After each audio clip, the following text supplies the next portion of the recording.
अब आज का संदेश माँ का।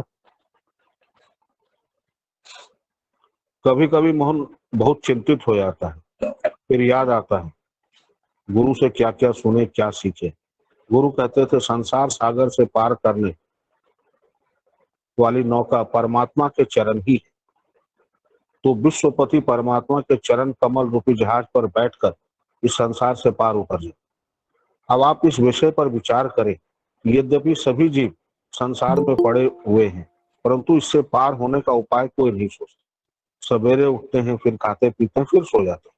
जीवन में समय का चक्र तो बराबर चलते रहता है। जीवन का कोई भरोसा नहीं। क्या कोई दावा कर सकता है कि मैं इतने दिन दुनिया में रहूंगा? ये सब देखते, सुनते, करते, समझते हुए भी हम होश नहीं करते, सब भूल जाते हैं।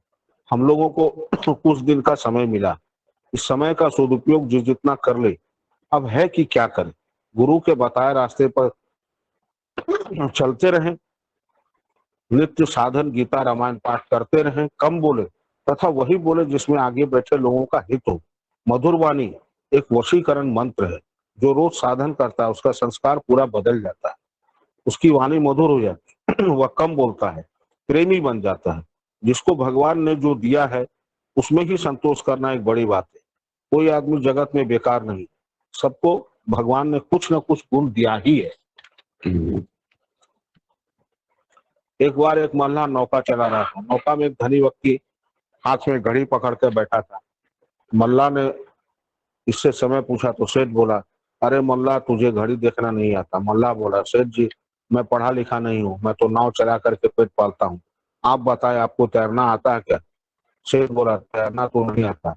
तब मल्लाह ने कहा, नौका भंवर में जा रही है, मैं तो तैर निकल जाऊंगा, लेकिन आप डूब जाएंगे। अच्छा ही। कहने का तात्पर्य यह कि कोई समय बेकार नहीं। इसलिए अहंकार को छोड़कर केवल सादा सरल बनाइए, भगवान सबका मंगल करें।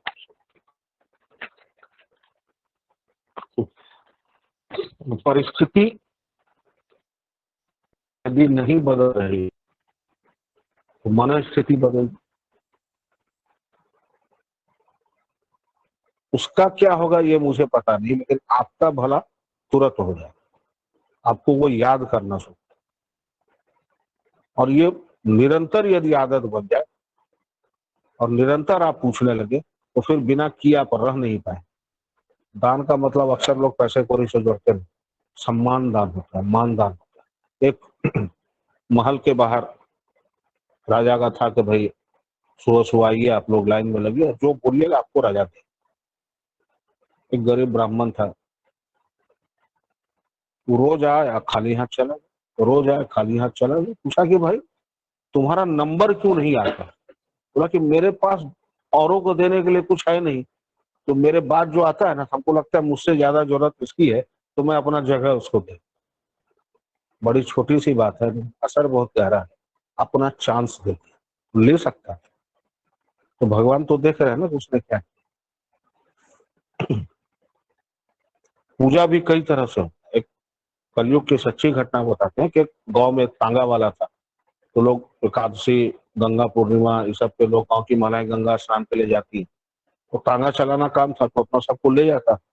अब जब सारे ग्राहक उसके कस्टमर चले गए नहाने, तो उसको तो फिर वापस लेके जाना है। तो बैठता, तो वहां एक साधु जी कथा कर रहे थे। बोले कि जिस जो पूजा पाठ नहीं करता उसका जीवन व्यर्थ। अब ये बात उसके दिमाग में बैठ गया, तब तो मेरा हम तो कुछ करते नहीं, दिन रात तांगा चलाने में निकाल देते। फिर लेके भारी मन से आया तो गांव के पुजारी के पास गया। बोला, पंडित जी ऐसा ऐसा कथा सुने हैं, हमको तो कोई पूजा पाठ करते नहीं है। बोले कि अच्छा एक बात बता, तुम्हारा जो कस्टमर आता है जिसको तुम स्नान कराने के लिए ले जाते, एक तो आता है तो तुमको पैसा देता है तो तुमको ले जाते। तो गांव में कुछ ऐसे लोग भी है, मैं जानता हूँ, जिसके पास पैसा नहीं, तुम उनका क्या करते? तो सबको तो नहीं ले आते, लेकिन एक एक करके कोशिश करते हैं ले जाने, और ले भी जाते हैं। तो बोले ठीक है, तुम्हारा पूजा हो गया, तुमको कुछ करने, तुम उसके पुण्य में भागी बने, तो जो पुण्य उसको मिला वही पुण्य उसको मिला। एक नौकर भले ही पैसा लेके आपके पूजा रूम की सफाई करता हो, तनख्वाह लेता है आपसे, लेकिन वो भी उतना ही पुण्य का भागी है जितना कि आप पूजा करने के बाद होते हैं। जैसे गलती से यदि आग में हाथ चल तो जलेगा, उसका परिणाम है गर्म, उमस लगेगी। बर्फ ठंडा होता है, हाथ में लीजिएगा, ठंड लगेगा। गलती से भी नारायण नारायण नाम बोला तो वो परलोकगामी हो गए, स्वर्गगामी हो। पुत्र का नाम दिया था, भागवत में पढ़ा है। तो गलती से भी अगर सही काम करेंगे तो उसका परिणाम सही ही होगा।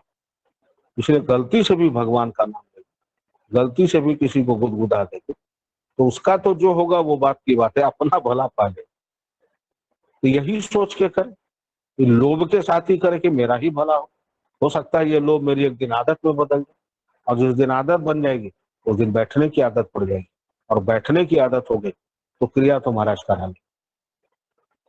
आसन तक पहुंचना अपना पुरुषार्थ है, आसन में बैठ जाने के बाद करवाना मालिक का काम है। वो काम आपको करना पड़ेगा, हम सबको करना।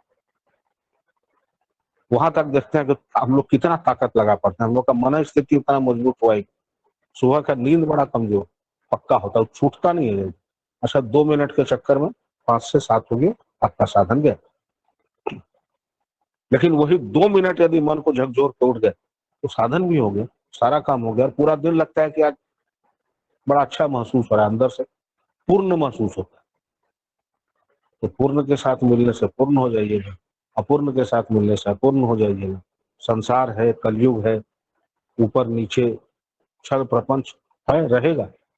इसको ना कोई झुठला सकता है ना कोई हटा सकता है, लेकिन इससे बचा जा सकता है। खुट्टा को यदि पकड़ ले, फूट को पकड़ लेंगे तो डरने से पिस जाए। मालिक बहुत अच्छा चीज दे के गए हैं। लाड़ी महाशय, बाबा जी महाराज, इन्होंने ऐसी विद्या इस पूरे विश्व को दे दी है, जिसको यदि पकड़ ले तो कहीं जाने की जरूरत नहीं। मथुरा, काशी, केदारनाथ सब घर में ही आ जाए। लोग बचने के लिए जंगल चले जाते हैं, हिमालय में चले जाते हैं। मेरे नजर में कोई फायदा नहीं है, इसलिए वो हिमालय और जंगल भी संसार का उतना ही हिस्सा है जितना घर मेरा हिस्सा है। मन में तो संसार चल रहा है, तो वहां जाके भी तो वही फायदा नहीं। मन में वैराग्य आ गया, आप सन्यासी होंगे, वो भी तो इसी संसार में है, इसी पृथ्वी पर है, वो भी संसार का हिस्सा है। इसलिए कहीं जाने की जरूरत नहीं। गृहस्थाश्रमी को लाड़ी माँ से कहें उससे बढ़िया कोई योगी नहीं होता, क्योंकि सब जंजाल के बीच में रखे वो साधन करता है। तो हम लोग को गृहस्थाश्रमी बनना है, बैरागी बनना है मन से। वो गिरवा वस्त्र धारण करके दाढ़ी नहीं बना, संसार में रहें लेकिन नहीं रहे किरा की तरह, काटिए तो चारों पांच अलग। और इसके लिए प्रयास करना, निरंतरता लानी है, अच्छी पुस्तक पढ़नी है, संगति अच्छी रखना होगा। पंगत और संगत, ये दोनों का ध्यान रखना। हमारे जो अग्रज हैं, जो हमसे वरिष्ठ हैं, उनके पास बैठ के उनकी बातें सुननी हो, तो उन्होंने, उनके पास अनुभव है, उन्होंने प्राप्त किया उसको, उन्होंने देखा है। बच्चा जब होता है तो बोलता बहुत है, बोलता बोलता धीरे धीरे धीरे धीरे उसके अंदर मेच्योरिटी आता है, और एक समय आता है कि जब वो पूर्ण हो जाता है, वो देख लेता है कि संसार आसार इसमें कुछ है, वो गंभीर हो जाता है, और वही उसको सत्य का अनुभव होता है। इसलिए बुजुर्ग के पास बैठना चाहिए, चाहे वो जीवन की बातें हो, भगवान की बातें हो, या काम की बातें। वहां जो मिलेगा वो कंक्रीट मिलेगा, वो जो फॉर्मूला मिलेगा एकदम ठोस मिलेगा, चल के देखिए नुकसान नहीं करेगा। 2-3 चीज जो मैं विशेष रूप से कहना चाहता हूँ आज के कलयुग के दौर में। सुबह उठ के हनुमान चालीसा पढ़े। सबसे पहले जो घर में बड़े हैं उनको पैर छू के पढ़ो। आप शुरू कीजिएगा, आपको देख के आपके बच्चे करेंगे, फिर उनके बच्चे करेंगे। तुलसी में नित्य जल डाल, ये ऐसी चीजें हैं जो इतना सूक्ष्म परिवर्तन लाता है कि पत्ता नहीं हिलता और अंदर का पूरा गुण बदल जाता। हम सुबह उठे, अपने गार्जियन को, ठाकुर को प्रणाम करते ही हैं, जो घर में माता पिता बड़े हैं सबको प्रणाम करते हैं। वो जो आशीर्वाद मिलेगा वो अक्षुण्ण होता है, वो कभी क्षय हो ही नहीं सकता। तुलसी में नित्य डल जाना, हनुमान चालीसा, ये 3 काम से शुरू कीजिए, देखिए घर का माहौल कैसे बदलता है।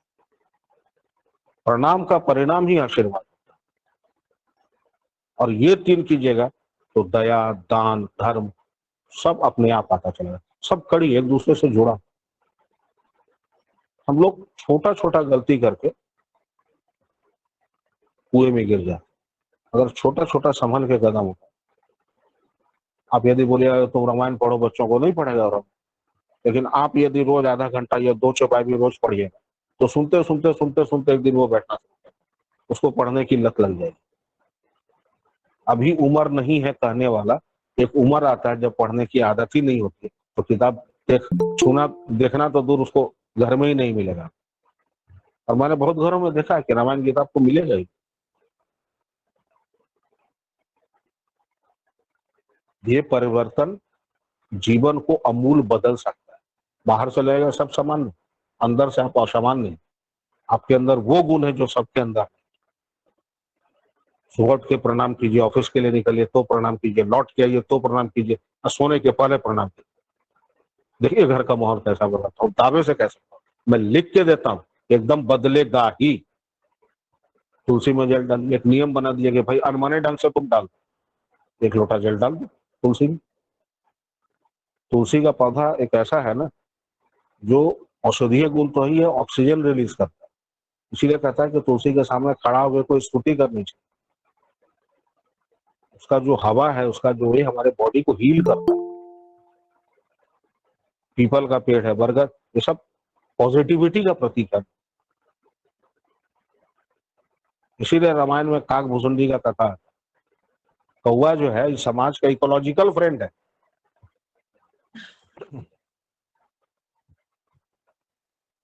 पीपल के पेड़ के डाली को लगा के देखिए, उसके बीज को लगा के देखिए, नहीं ले, उसका फल कौवा खाता है और जब वो बीट करता है तो पौधा बनता है। इसीलिए काक भुसुंडी। और कौवा एक ऐसा प्राणी है जो कुछ भी खा लेता है, सड़ा गला कुछ भी खा लेता, उसका सब कुछ पच जाता है। बड़ा वैज्ञानिक कार्य।